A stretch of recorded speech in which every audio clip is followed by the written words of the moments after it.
ஒரு அழகான குடும்பம் இருந்துச்சு. ஆதியில் இருந்த அந்த குடும்பம் ஆதாம், ஏவாள், காயின், ஆபேல். சமாதானமாக இருந்தாங்க அவங்க.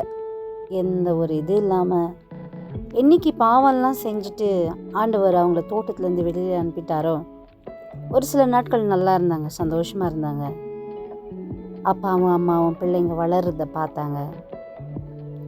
ஆடுகள் மேய்க்கிறது ஒருத்தன் ஆபேல், காயின் நிலத்தின் காய்கறிகளை விற்று இப்படியே என்னானாங்க 2 பேரும் பெருசாக வளர்ந்து வந்துட்டாங்க.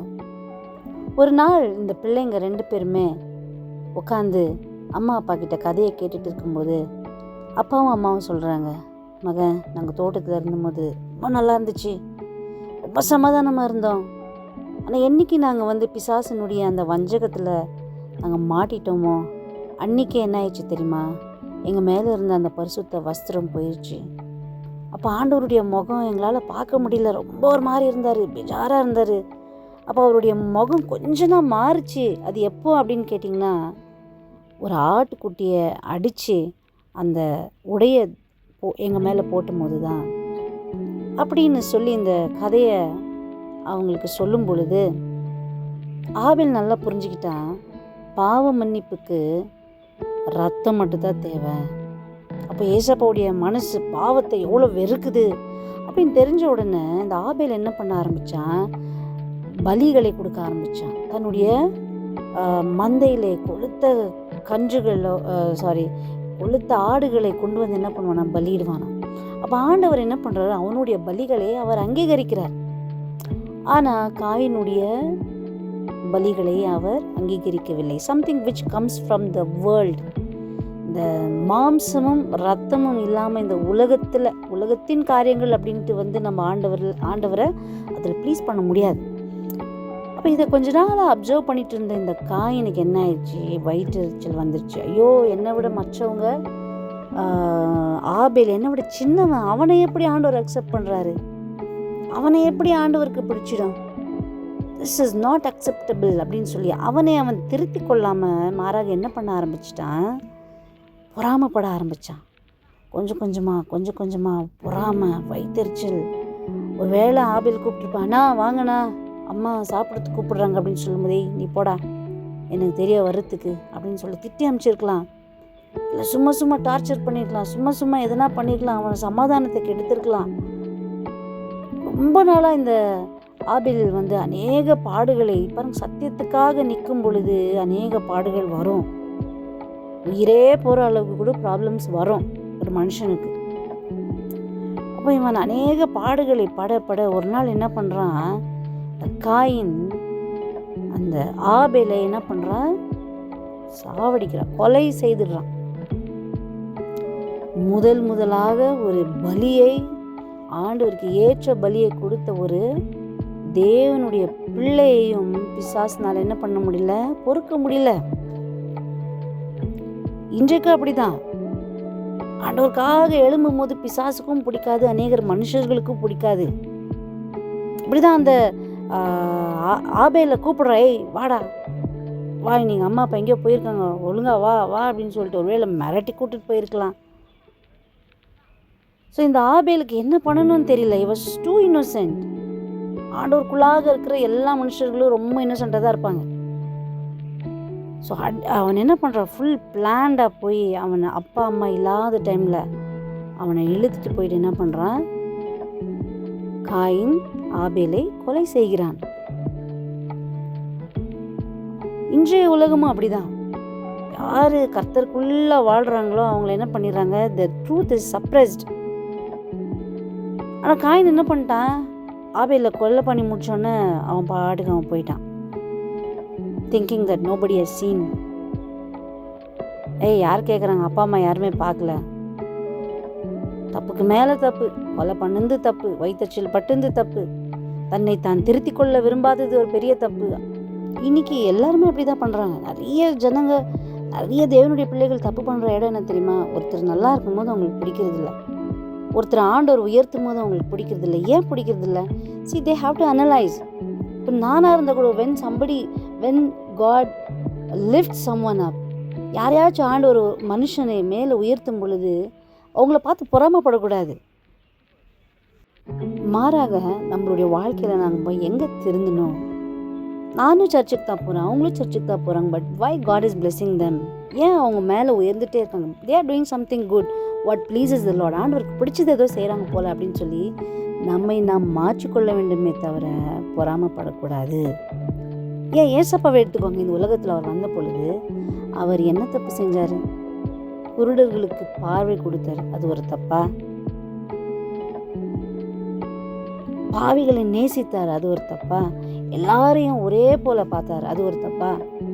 இயேசு கிறிஸ்து ஒரு நாளும் ஒரு தப்பும் செய்யவில்லை. ஏசப்பாவை சிலுவையில் அறையும்படி எடுத்துட்டு போகும்போது எந்த ஒரு சாட்சியும் ஒவ்வொவில்லை என்று வசனம் சொல்லுது. ஒரு மகள் இறந்து போகும்போது என்ன பண்றாரு ஆண்டவர்? அந்த பிள்ளைய போய் வீட்டுக்கு போய் எழுப்புறாரு. அது தப்பா? இயேசு கிறிஸ்து எல்லா நேரத்திலும் நன்மை செய்தும் அவருக்கும் எதிராக நின்றார்கள். லாசருவை எழுப்பினார். பரிசேயருக்கு அது பிடிக்கல, சதுசேயருக்கு அது பிடிக்கல, ஏரோது ராஜாக்கு அவரை பிடிக்கல. See, they were all trying, the demons, the darkness were trying to suppress the truth. உண்மை வெளியில் வராமல் இருக்கிறதுக்கு சத்துரு என்ன பண்ணிட்டு இருந்தான்? ஏசப்பாக்கு விரோதமாக போராடிட்டே இருந்தான். நாயின் அப்படின்ற ஒரு ஊருக்கு போகிறார். அங்கே போன ஒரு விதவை, தனக்கு இருந்த ஒரே ஒரு மகன் இருந்துட்டான். அழுவும் போது அவரும் அவளோடு சேர்ந்து அழுது அந்த மகனுக்கு உயிர் கொடுத்தார். Did he do anything wrong there? No. ஒன்றும் ஒரு குற்றமும் செய்யாத ஒரு தேவன். அவரை என்ன பண்ணாங்க? உலகம் அவரை ஏற்றுக்கொள்ளவில்லை. அவர் எத்தனை நன்மைகள் செய்திருந்தாலும் யாருமே அவர் என்ன பண்ணல? ஏற்றுக்கொள்ளாமல் they tried to suppress the truth. அன்றைக்கு எப்படி காயின் அந்த ஆபேலுடைய பலியை தேவன் அங்கீகரித்ததுனால அவன் அப்படியே அணைச்சிடணும்னு பார்த்தான். அது பார்த்தது இல்லாமல் என்ன நினச்சான்? இதை இப்படியே நம்ம விட்டுடலாம், யாருமே பார்க்க மாட்டாங்க, ஸோ எவ்ரிதிங் இஸ் டன், இனிமேல் நான் சந்தோஷமாக வாழ்ந்துடலாம் அப்படின்ட்டு போனான். அப்படியாப்பட்ட இயேசுவே என்ன பண்ணாங்க? அந்த போர் சேவகரெல்லாம் காமெடி பண்ணி அவரை அசிங்கப்படுத்தி துப்பி எத்தனையோ அவமானங்கள் இயேசு கிறிஸ்து அனுபவித்தார். இதில் எல்லாவற்றிலும் அவர் என்ன பண்ணல? ஒரு பேச்சு பேசல. They were all trying to suppress the truth. அந்த உண்மை வெளியில் வராமல் இருக்கிறதுக்கு அவர் எங்கே ஷைன் ஆகிடுவாரோ, அவர் எங்கே உயர்ந்துடுவாரோ அப்படின்னு சொல்லி அநேகர் என்ன பண்ணாங்க? அவரை குற்றம் சொல்லி சொல்லி சொல்லி அவரை மட்டுப்படுத்திட்டே இருந்தாங்க. But Jesus didn't give any answer for them. அந்த உண்மையை அவர் சொல்லி சொல்லி அந்த இடத்த கிளம்பிட்டார். See, we feel sometimes, பாருங்க, அந்த காயின் ஆபேலை கொலை செஞ்சுட்டு அப்படியே போகிறான், யாருமே பார்க்கல அப்படின்னு சொல்லிட்டு. See, we should never underestimate God. God is watching over everything. ஒரு மனுஷன் ரத்த சிந்தி மறிக்கும் போதும் பார்க்குறாரு. ஒரு மனுஷன் ரத்த சிந்துறதையும் பார்க்குறாரு. ஒரு மனுஷனுடைய உண்மையை ஜனங்கள் பாருங்க, ஆபேலை கொலை செஞ்சதும் ஒன்று தான், உண்மையை வெளியில் வராதபடிக்கு அடக்கி வைப்பதும் ஒன்று தான். Same, it has same meaning. அங்கே ஆபேல் ரத்தம் சிந்தி மறிக்கிறான்.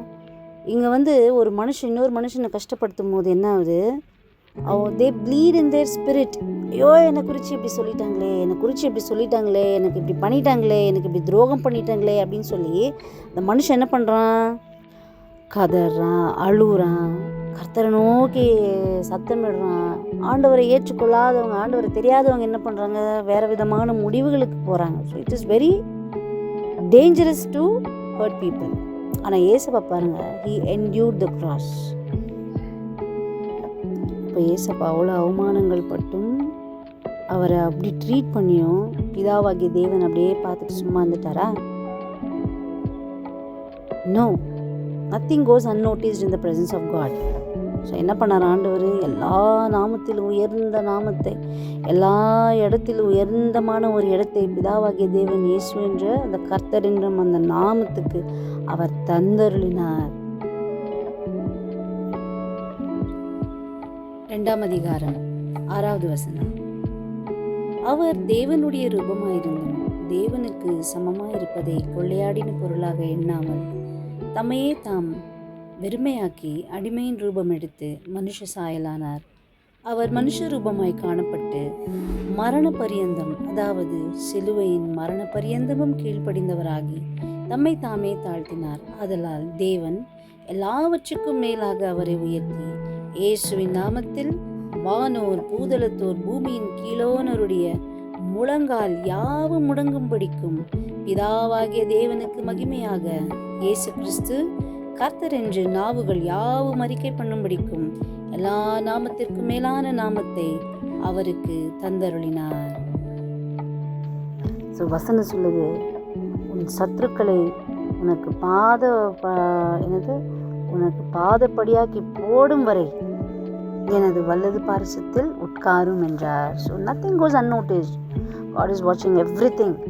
அந்த ஆபேல் மரிச்ச உடனே அந்த ரத்தம் ஆண்டவரை நோக்கி கூப்பிடும்போது ஆண்டவர் சைலண்டாக இருந்துட்டாரா? காயின் கிட்ட அநேக கேள்விகளை கேட்டார்.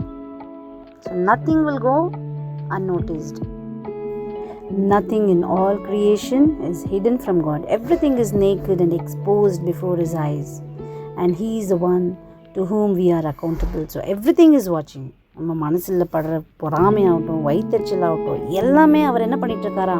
பார்த்துட்டே இருக்கிறார். நியாயமும் தீர்ப்பார். வசனம் சொல்லுது, அவருடைய பார்வைக்கு மறைவான சிருஷ்டி ஒன்றுமில்லை, சகலமும் அவருடைய கண்களுக்கு முன்பதாக நிர்வாணமாயும் வெளிரங்கமாயும் இருக்கிறது. அவருக்கே நாம் கணக்கு ஒப்புவிக்க வேண்டும்.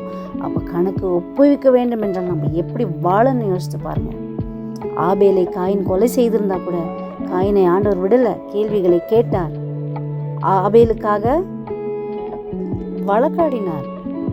ஸோ இன்றைக்கும் if you are feeling that the truth is being suppressed, உன்னுடைய வாழ்க்கையில் நீ உண்மையாக இருக்கணும்னு யோசிக்கும்போது, பரிசுத்தமாக வாழணுன்ட்டு யோசிக்கும்போது, சத்ருவானவன் உன்னை அடக்கணுன்ட்டு பார்க்குறானா, மனுஷர் உன்னை அடக்கணும்னு பார்க்குறாங்களா, do not worry.